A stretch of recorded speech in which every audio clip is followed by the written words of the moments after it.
Hi friends, చదువుకుందామని laptop ఇలా open చేశాను. అలా ఆకలేసేసింది. నాకేం చేయాలో తెలియక మా ఫ్రెండ్ కనుక అయితే కాల్ చేశాను. బయటకి వేసుకొని వచ్చేసాడు. మేమిద్దరం కలిసి బయటకి ఏమైనా తీసుకుందామని వెళ్ళాం. అప్పటికి వర్షం లైట్గా పడుతుంది. మేమైతే చికెన్ తీసుకున్నాం.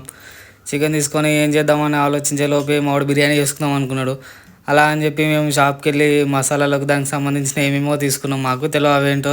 దాని తర్వాత కూరగాయలకు వెళ్ళాం. అది మా ఫ్రెండ్ గారు నిమ్మకాయ దొంగలిద్దామని చూసిండు, కానీ దొరికిపోయిండు. అంకుల్ చూసిండు. ఆ అంకుల్ చూస్తున్నాం అన్నాడు. తీసుకున్నాం. ఇక పైసలు అయితే ఇచ్చేసినాం. ఇంటికి వచ్చేసినాం.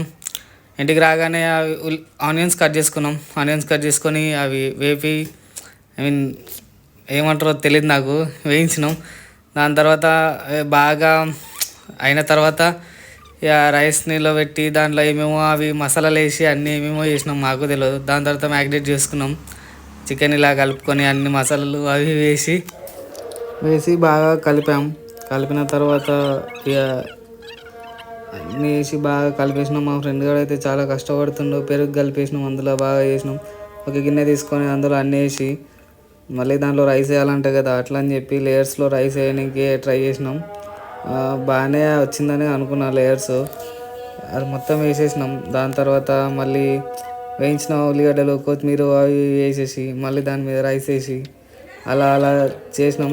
అలా చేసిన తర్వాత మొత్తం ఆ గిన్నెలో రైస్ వేసేసి మళ్ళీ దాని మీద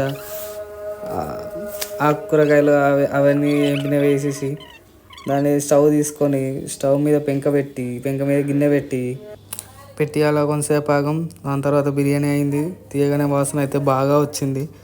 చాలా ఇద్దరం ఆకలి మీద ఉన్నాం కాబట్టి ఫాస్ట్గా ఇద్దరం ప్లేట్లలో వేసేసుకొని తిన్నాం. అయిపోయింది కూడా తినడం, బాగా అయింది.